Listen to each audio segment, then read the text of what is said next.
November 11th is a day in which we pay homage to those who have fought and continue to fight valiantly for our freedom and democracy. We take time to say thank you to those mothers, fathers, brothers, sisters, uncles, aunts, and other family members who have answered the call of duty to mourn those who do not make it back home. I ask you all to please express your solidarity for the courageous individuals who have sacrificed so much for our great nation. November 11th, though, should not be the only day when we voice our gratitude for our veterans. It's important that we take time each and every day to honor the veterans who answer the call to serve. I'm honored and humbled to be able to say thank you to so many who have served. Please join me in standing, wherever you may be, as the Freeman Concert Band plays our national anthem.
Good afternoon.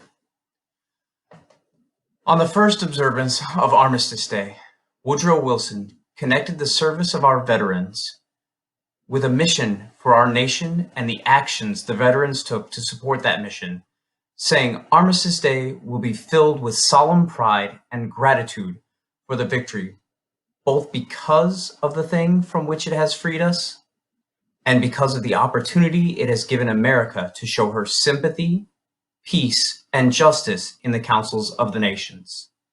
This day, which began as Armistice Day, was originally promoted as a U.S. holiday to honor the end of World War I, which officially took place on November 11, 1918. Congress did not establish a legal holiday until 1938. Emphasizing the mission of observance was to dedicate ourselves to the cause of world peace. Please, if you get a chance today, discuss with your history teacher why that is ironic. Many people view Memorial Day as the official day to pay tribute to service members.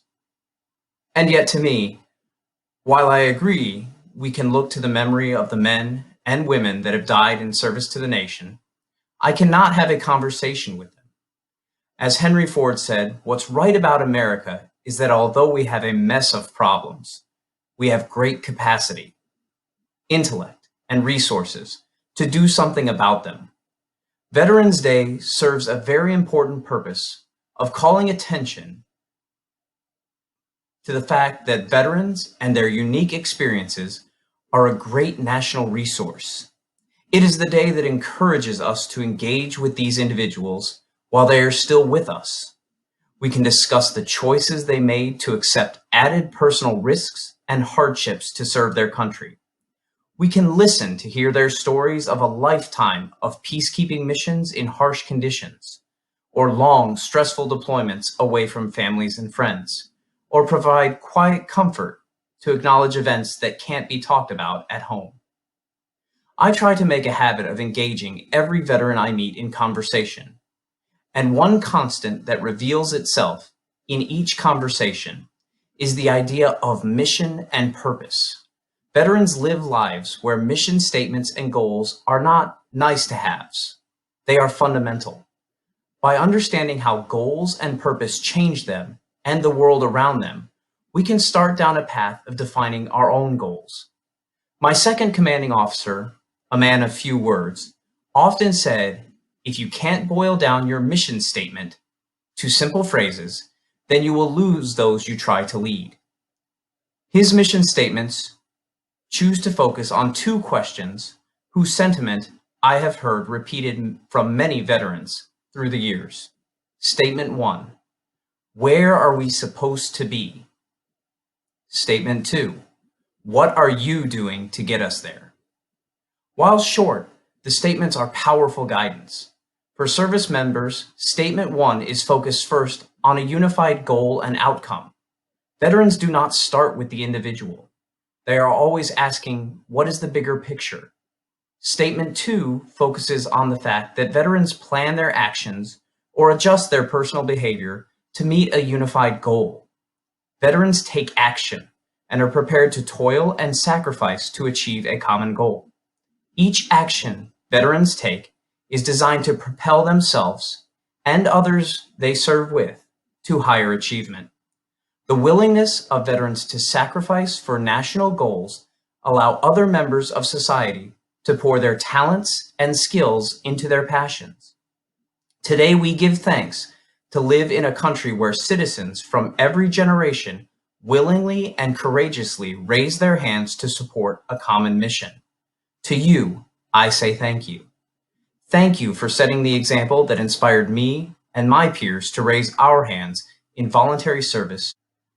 So today, to honor that debt, I would ask you to honor service members, past and present, by treating them as the valuable resource they are. First, resources need to be protected and treasured. Volunteer to help a veteran or service member, regardless of whether you are a veteran or not. We have many wounded veterans in our world who need your compassion and your support. Find a way to help them. whether through Veterans Affairs offices or state and local government outreach programs. Given that we as a nation still have men at war and women at war, there are many families and communities all over the country who could use a helping hand. For many of those on deployment, knowing their families are receiving support while they are serving in the armed forces can bring reassurance and peace of mind. There are dozens of ways you can show your support to our nation's heroes. Second, remember that resources can dwindle if they are not resupplied or, when speaking about people, re-energized. Take the veteran's sacrifice as a challenge to serve in your own way. In a time of war, volunteers for service are hard to find. But I think the greatest way to energize service members is to show the men and women of this country that the values you believe in are worth their sacrifice. Take your skills, passions, and strength and create a world that more people would be willing to stand up and defend. Nothing helped me get through 3 months of communication silence from my family better than the knowledge that my sacrifice was in support of an ideal greater than myself. It is the same reason I continue to serve, because I see the future in the minds of our students, and I want to defend the society that my students create.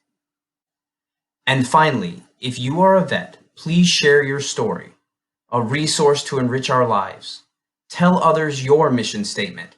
Share the actions you took that put service above self. Let everyone know what you've done so they can see the many faces of military service and appreciate the personal service of their neighbors.